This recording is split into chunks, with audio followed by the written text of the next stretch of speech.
ప్రభు గారు, మీ అంచనా ఏంటి సార్? అంటే మేక్ ఇన్ ఇండియాలో భాగంగా భారత్కు మరిన్ని పెట్టుబడులు వస్తాయా?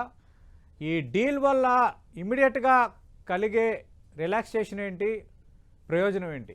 డెఫినెట్ గా ఇండియా ఎరా స్టార్ట్ అయింది అనుకోవచ్చు. హ్మ్. It's sentiment. మనకి ఒక రకంగా అంటే మనకి ఇప్పుడు దాకా అవుతుందా అవ్వదా, ఈ సంవత్సరం వస్తుందా లేదా, అంటే ఆల్రెడీ అయిపోయింది, టాక్స్ నడిచిపోయినాయి, ఫైనల్ గా అయిపోవాలి, సిగ్నేచర్ అవ్వాలి, హ్మ్. ఇవన్నీ అనుకున్నారు. హ్మ్. ఇప్పుడు ఆల్ ఆఫ్ ఏ సడన్ ఎప్పుడైతే మనకి బడ్జెట్ కి ఇన్వెస్టర్ యాంగిల్ లో చూసినప్పుడు ఇది ఒక రకంగా బ్యాడ్ బడ్జెట్ అని అనుకున్నాం, ఎందుకంటే ఓకే. ఎస్టిటి పెంచారు కాబట్టి. హ్మ్. అసలు ముందు 10 రోజుల ముందట ఫైనాన్స్ మినిస్టర్ బయటకు వచ్చి రిటైల్ ఇన్వెస్టర్స్ ఆపద్దు, కొనుక్కోండి అని భరోసా ఇచ్చినప్పుడు బడ్జెట్ లో ఎక్స్పెక్ట్ చేసాం ఓకే. జనరల్ గా మంచి బడ్జెట్ ఉంటుందని. హ్మ్. కానీ ఈ రకంగా ఎస్టిటి అనేది పెంచుతారు. ఎస్టిటి ఎంత అండి 2024 లో? ప్రభు గారు చెప్పండి సార్, వినిపిస్తోంది. ప్రభు గారు. 2024 లో ఆప్షన్స్ ఫ్యూచర్స్ లో ట్యాక్స్ 2024 లో హ్మ్. 200 రూపీస్ ఉన్నది, ఇవాళ 5000 అండి. అంటే ఓకే.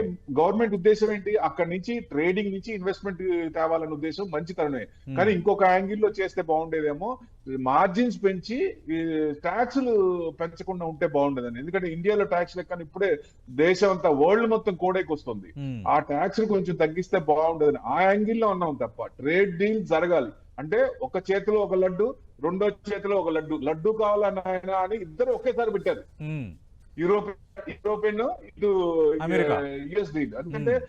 డీల్ వల్ల అవునండి, అమెరికా. హ్మ్. డెఫినెట్ గా ఇది మంచి తరుణం, అంటే పాజిటివ్ సెంటిమెంట్. ఎందుకంటే ఓకే. సస్టైనబిలిటీ మనకి ఇండియాలో రాదా, ఓహ్! ఇప్పుడు ఈ సంవత్సరం కూడా ఇబ్బంది పడాలా, లాస్ట్ ఇయర్ పడినట్టే.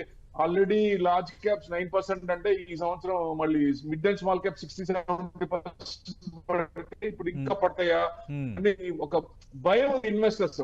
ఓకే. ఈ డీల్ జరిగినప్పుడు పాజిటివ్ వైబ్సే వస్తాయండి మార్కెట్ లో. ఇట్స్ హ్మ్. Very good. ఎందుకంటే ఆ ఫస్ట్ మనం సార్ చెప్పినట్టు, పెంటయ్య గారు చెప్పినట్టు, హ్మ్.